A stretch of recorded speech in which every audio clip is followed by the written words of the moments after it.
ये भी इंपॉर्टेंट है, आपको याद रखना है। डॉक्टर आशा शर्मा की बात करें तो साथियों इनको साहित्य कुसुमार सम्मान पुरस्कार दिया गया है।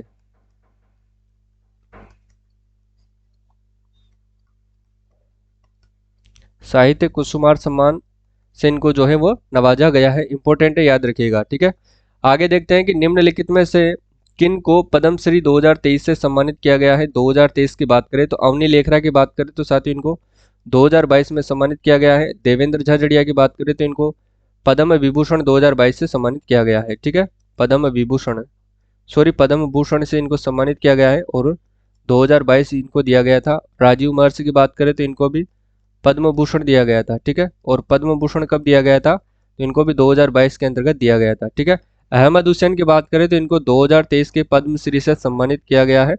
अब एक चीज याद रखिएगा साथियों, पद्मश्री राजस्थान को 3 पद्मश्री से सम्मानित किया गया था, लेकिन अगर व्यक्तिगत रूप से आपसे पूछे, व्यक्तिगत अगर पुरस्कार आपसे पूछे तो 4 व्यक्तियों को इसके अंतर्गत दिया गया है। ठीक है, अब अपन बात कर लेते हैं उन 4 व्यक्तियों की। वो 4 व्यक्ति कौन कौन से थे। पहला जो एक पुरस्कार दिया गया था वो दिया गया था साथियों कला क्षेत्र के अंतर्गत, जो सम्मिलित संयुक्त रूप से दिया गया था। कला के क्षेत्र में दिया गया था हुसैन बंधु के रूप में अहमद हुसैन को, और है साथियों मोहम्मद हुसैन। इन दोनों को कला के क्षेत्र में संयुक्त रूप से दिया गया है। ठीक है, अब दूसरे की बात करते हैं तो साथियों याद रखना, दूसरे आपके लक्ष्मण सिंह, और इनको दिया गया है साथियों, लक्ष्मण सिंह को किस क्षेत्र के अंतर्गत दिया गया है, तो पर्यावरण के क्षेत्र के अंतर्गत इनको दिया गया है। ठीक है, और लक्ष्मण सिंह कहाँ के रहने वाले हैं, तो याद रखना साथियों ये जयपुर से संबंधित है। ठीक है, जयपुर से ये संबंधित है। जयपुर में ये साथियों दूदू ब्लॉक के लापोड़िया गांव के ये रहने वाले हैं, और इन दोनों की बात करें तो साथियों ये भी जयपुर के रहने वाले हैं। ठीक है, तीसरे की बात करते हैं तो साथियों जो तीसरा पुरस्कार दिया गया था वो दिया गया था मूलचंद लोढ़ा को। किसको दिया गया था, मूलचंद लोढ़ा को ये दिया गया था मित्रों, याद रखना। और इनको दिया गया है समाज सेवा के क्षेत्र में। ठीक है, समाज सेवा के क्षेत्र में इनको दिया जा चुका है, और इन्होंने साथियों नेत्र जो है, निशुल्क नेत्र जो है चिकित्सालय भी खोले हुए हैं, चिकित्सालय इनके द्वारा खोला गया है, याद रखना। और ये कहाँ के रहने वाले हैं, तो ये डूंगरपुर के रहने वाले हैं मित्रों। ठीक है, तो सभी चीजें आपको अच्छे से याद रखना है। और इन दोनों को याद रखना साथियों, सन 2000 के अंतर्गत, सन 2000 में इनको संगीत नाटक अकादमी के द्वारा भी सम्मानित किया जा चुका है। ठीक है, तो क्लियर। आगे देखिएगा, अगला जो प्रश्न है वो है कि हाल ही में 15 जनवरी 2023 को रात्रि को पर्यटन विभाग द्वारा जयपुर की ऐतिहासिक धरोहर पर किस फेस्टिवल का आयोजन किया गया है, तो यहाँ पर याद रखिएगा हवा महल फेस्टिवल का आयोजन किया गया है। पतंग उत्सव की बात करें तो साथियों याद रखना ये जयपुर के अंतर्गत मनाया जाता है, और मरु महोत्सव की बात करें तो याद रखना ये बाड़मेर के अंतर्गत ये मनाया जाता है। ठीक है, ऊंट महोत्सव बीकानेर के अंतर्गत हाल ही में मनाया गया है, याद रखना। ठीक है, 29वां अंतर्राष्ट्रीय ऊंट महोत्सव। अगला देखिएगा, किस जिला प्रशासन द्वारा 5 जनवरी 2023 को मिशन पालनहार शुभारंभ किया गया है, तो ये डूंगरपुर जिला के द्वारा किया गया है। ठीक है, पाली में साथियों खेलो अभियान की शुरुआत की गई है, खेलो अभियान की शुरुआत, और जयपुर के अंतर्गत चुप्पी तोड़ो सैनी बनो अभियान। ठीक है, ये आपको याद रखना है, इंपॉर्टेंट है, चुप्पी तोड़ो सयानी बनो अभियान। अगला देखिएगा, राजस्थान के कौन से जिले में पहले ट्रैफिक सेफ्टी पार्क का जो उद्घाटन 20 जनवरी 2023 को किया जाएगा, तो याद रखना साथियों उदयपुर जिले के अंतर्गत ट्रैफिक सेफ्टी पार्क का जो कि उद्घाटन किया जाएगा। ठीक है, अगला देखिएगा, राजस्थान की पहली सोलर लिफ्ट सिंचाई परियोजना का संबंध कौन से जिले से है, तो ये बूंदी जिले से है, और याद रखना साथियों ये जो परियोजना है ये मेज नदी के ऊपर बनाई जाएगी। ठीक है, मेज नदी के ऊपर, याद रखना, इंपॉर्टेंट है। अगला देखिएगा, 3 जनवरी 2023 को जयपुर से वर्चुअली बीकानेर सौर विद्युत परियोजना का लोकार्पण जो है किसके द्वारा किया जा रहा है, तो ये द्रौपदी मुर्मू के द्वारा किया गया है। और इन्होंने साथियों जो 18वीं राष्ट्रीय जम्बूरी थी, 18वीं राष्ट्रीय जम्बूरी का उद्घाटन भी किनके द्वारा किया गया था, तो वो भी राष्ट्रपति द्रौपदी मुर्मू के द्वारा किया गया है। और जयपुर के राजभवन में याद रखना संविधान पार्क का जो उद्घाटन है वो भी किसके द्वारा किया गया था, द्रौपदी मुर्मू के द्वारा। ठीक है, राजभवन जयपुर में, इंपॉर्टेंट है, याद रखिएगा। ठीक है, चलिए अगला देखिएगा, 18वीं राष्ट्रीय जम्बूरी में पल्सेरा आर्ट गैलरी बनाने वाले प्रेमचंद सांकला का संबंध कौन से जिले से है? तो याद रखना साथियों, प्रेमचंद सांकला का जो संबंध है वो नागौर जिले से है। और इसके जो आर्किटेक्ट कौन थे साथियों? जो आर्किटेक्ट है वो है साथियों आपके, आर्किटेक्ट की अगर बात करें तो वो है आपके सुंदर राठौड़। इंपॉर्टेंट है, याद रखना, ये पाली जिले के ही निवासी हैं। और इसके अंतर्गत साथ ही ये जो है इसका आयोजन कहाँ पर किया जाता है? तो रोहट पाली के अंतर्गत जो है इसका आयोजन किया गया था, किसका? जम्बूरी का।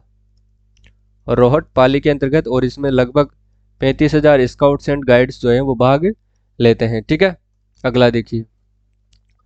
Qatar marathon south to north की दौड़ में हिस्सा लेने वाली सूफिया खान विश्व की पहली महिला बनने जा रही है। वह राज्य के किस जिले की निवासी है? तो याद रखना वो भी अजमेर जिले की निवासी है। अगर अपन बात करें अजमेर की तो साथियों यहाँ पर कौन सी झील आपको देखने को मिलती है? आना सागर झील आप पर देखने को मिलती है। ठीक है, आना सागर झील की बात करते हैं। और यहीं पर पुष्कर में साथियों पुष्कर झील है। और यहीं पर साथियों आपको तारागढ़ दुर्ग देखने को मिलता है। तारागढ़ दुर्ग आपको यहीं पर जयपुर के अंतर्गत देखने को मिलता है। और यहाँ पर साथियों ख्वाजा साहब की जो है दरगाह भी आपको यहाँ पर देखने को मिलती है। ठीक है, तो ये यहाँ के क्या थे? इम्पोर्टेंट जो है वो चीजें थी। ठीक है, गढ़बेटली दुर्ग भी जयपुर अजमेर के अंदर ही स्थित है। पुष्कर झील की बात करें तो ये सबसे पवित्र और सबसे प्रदूषित झील है और ये 52 घाटों से घिरी हुई है। याद रखना साथियों, यहीं पर साथियों कार्तिक पूर्णिमा को पुष्कर झील पर जो है वो मेला लगता है, जिसे राजस्थान का सबसे रंगीन मेला भी कहा जाता है। ठीक है, इंपॉर्टेंट है, याद रखिएगा। आज की क्लास को बस यहीं पर समाप्त करते हैं। और ये कुछ इंपॉर्टेंट प्रश्न थे साथियों जो आपके एग्जाम के पॉइंट ऑफ व्यू से इंपॉर्टेंट रहने वाले हैं। ठीक है, तो आज के लिए बस इतना ही, मिलते हैं अगली क्लास में। तब तक के लिए जय हिंद जय भारत। और इसकी पीडीएफ आपको टेलीग्राम चैनल पर जरूर मिल जाएगी, तो वहां से जाकर के आप इस पीडीएफ को डाउनलोड कर सकते हैं।